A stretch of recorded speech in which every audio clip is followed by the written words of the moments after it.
Chapter 22, Vitamins See You Later! George, Herald, and Captain Underpants quickly began chucking oranges at Trixie and Frankenbooger, but the two remaining Robo-Boogers had gotten wise to the power of vitamin C. They ducked, jumped, dodged, and darted, doing whatever they could to avoid being hit by the deadly oranges. "Hey, I've got an idea," said Captain Underpants. He grabbed 2 crates of oranges and ran off, while George and Herald continued flinging ferociously.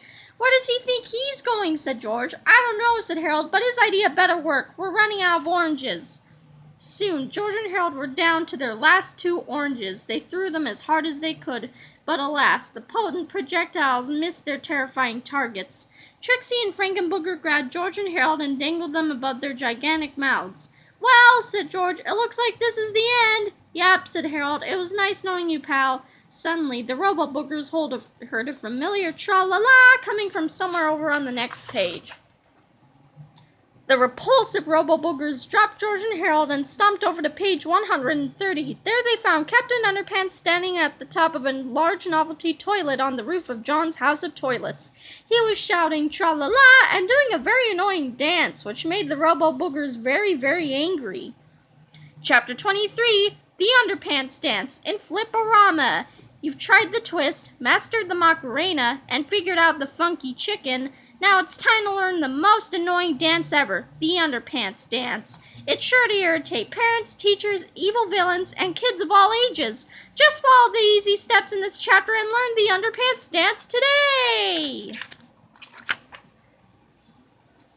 Through the magic of Flip-O-Rama, anyone can learn how to do the Underpants Dance. First, make sure you're wearing your underpants. Then, follow the 4 easy steps illustrated in the next 16 pages. With a little bit of practice, you'll soon be the most irritating person you've ever met. Good luck! Step 1, the Wedgie Wiggle.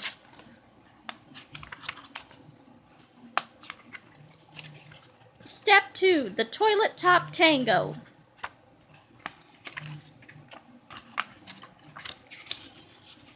Step 3, the Waistband Watusi. Step 4, the Big Butt Boogie. Chapter 24, Squishies, Part 2. Trixie and Frankenbooger had seen enough. They couldn't stand to watch Captain Underpants doing that stupid dance 1 second longer. So they pushed down on the seat of the large novelty toilet to hoist themselves up on the roof. Splat! Unfortunately for Trixie and Frankenbooger, they had been so irritated by the Underpants Dance that they hadn't noticed the 2 crates of oranges placed carefully under the gigantic toilet seat. When they pressed down, the pressure of the toilet seat crushed the orange crates, spraying delicious vitamin E orange juice all over their big, bad, boogery bodies. George, Herald, and Captain Underpants watched as their monstrous archenemies began decomposing before their very eyes.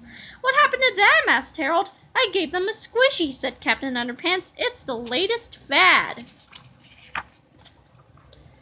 The Robo-Boogers jerked around wildly as the quickly drying snot crumbled off of their smoking robotic endoskeletons. Then, after a few minutes of spinning and screaming, they slowly tumbled to the ground in 2 metallic heaps.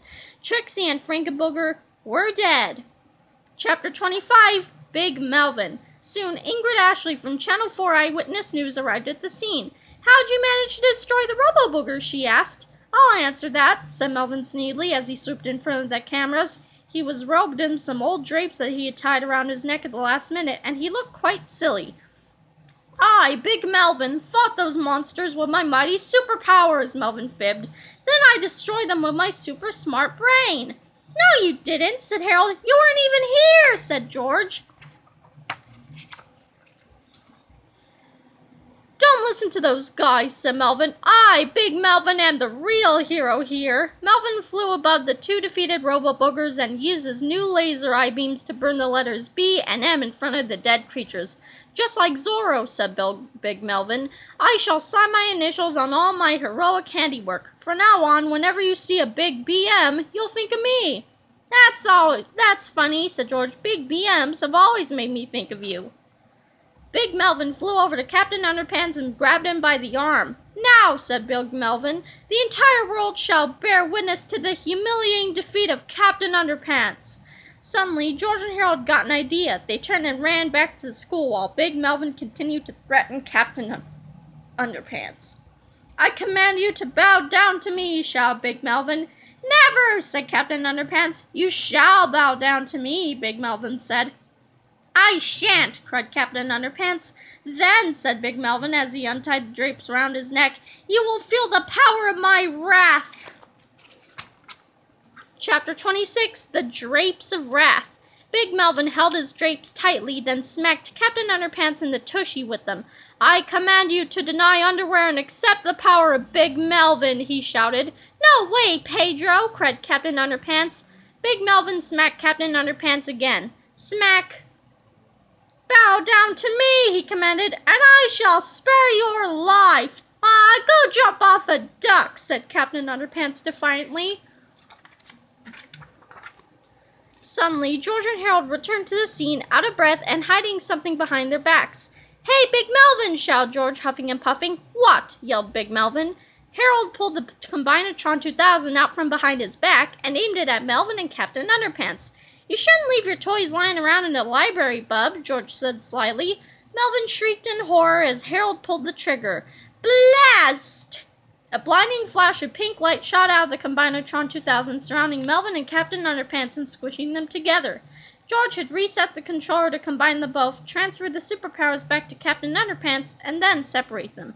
"I sure hope this works," said Melvin. "Me too," said George. Zap!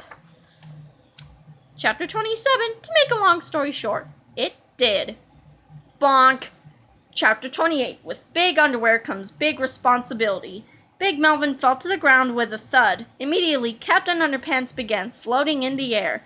"Hey!" cried the good captain. "I've got my superpowers back! I knew that underwear would never let me down!" George turned and zapped the Channel 4 Eyewitness News team with a Forgetchamacallit 2000. Flash!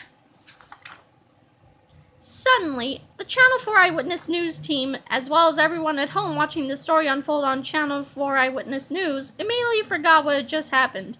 The horror was over, everything was back to normal, and everyone was happy. Well, everyone except Big Melvin, that is. "Wah!" sobbed Melvin. "I want my superpowers back." Quit your whining, bub," said George. "You've been a total jerk for the last 2 books. You should just be happy that you didn't get your comeuppance." Chapter 29, Come Up and See Me Sometime. Soon, a crowd gathered and began to recognize Melvin. "Hey!" cried Miss Anthrop. "That's the little squirt who said he was going to fire my hiney!" "There he is!" shouted a couple of very angry old ladies. "That's the little brat who left us up in a tree. He made us lose the big game," cried the entire football team simultaneously. "Dudes," yelled one of the skateboarders. "That's the little dude who did our dude boards a few dudes ago."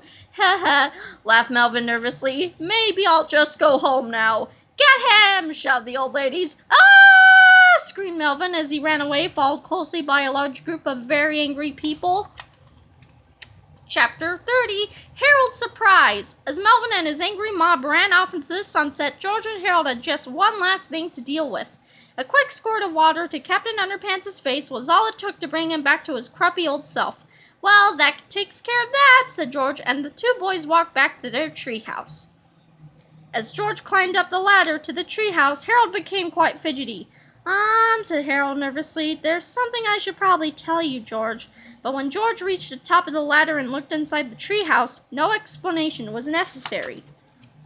"Hey," said George, "I thought you told me you took Crackers back to his home." "I did," said Harold, "back to his new home."